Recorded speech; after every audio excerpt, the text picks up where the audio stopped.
To every American who is terrified that Joe Biden's catastrophic weakness will bring our country to ruin, and it's closer than it's ever been. I believe it's closer than ever to ruin. I believe it's closer than ever to World War III. And I will stop World War III. You will not have World War III. I can tell you that. And I make this promise to you as president, we will restore peace through strength on the earth, beyond on the earth. Viktor Orban said the other day, the only way that this world is going to be solved, he's a very strong man, as you know, from Hungary, and he's the boss. There's no doubt about it. He actually asked me for my endorsement, and I gave it to him. I said, what do you need it for? He says, because I like to win by a lot. And he did. But he said, they asked him a question at an interview, and they said, what would you recommend to Biden?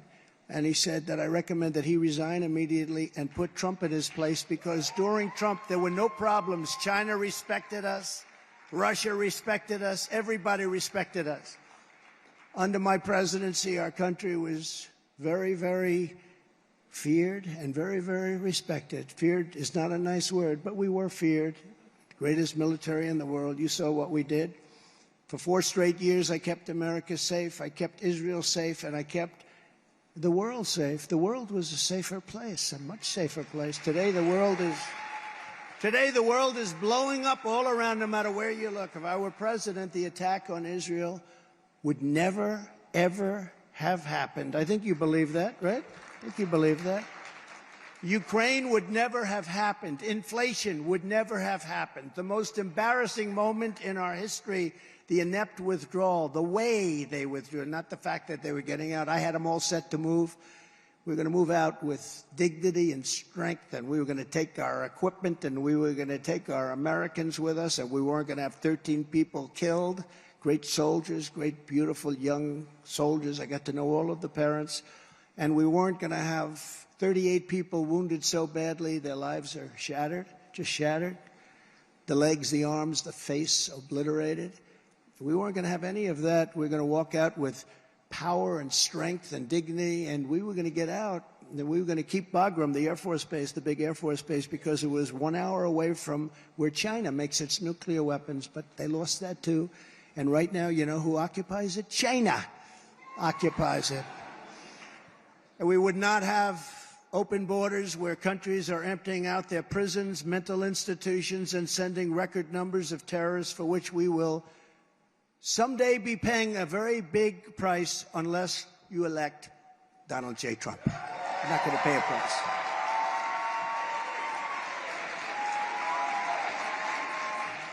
Before I came into office, the World Trade Center in New York City was obliterated. The Middle East was in flames. ISIS had a caliphate spanning 20,000 square miles. That's a big area.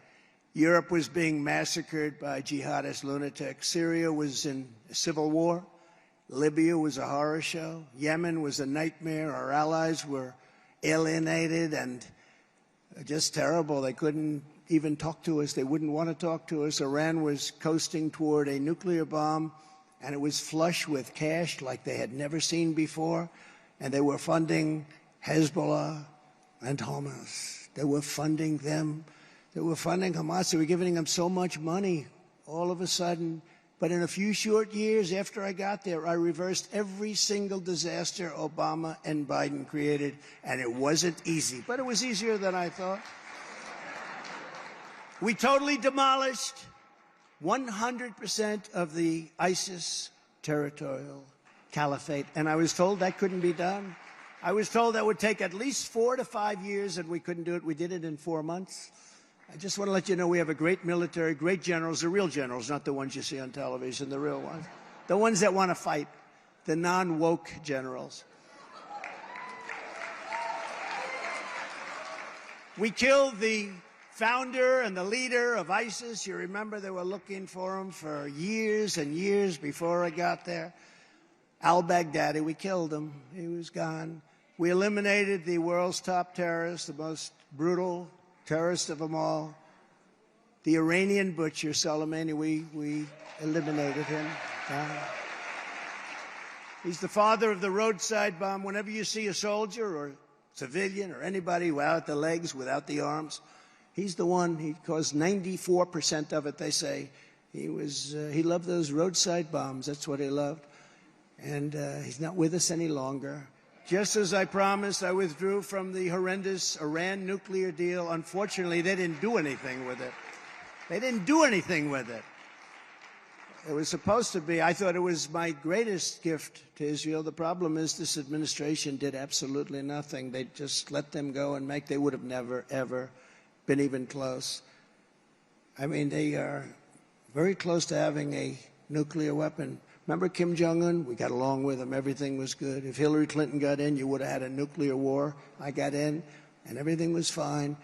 But dealing with Iran is going to be a very big problem. And frankly, North Korea right now is a very big problem also. You see what's happening there. He's not liking this group of people.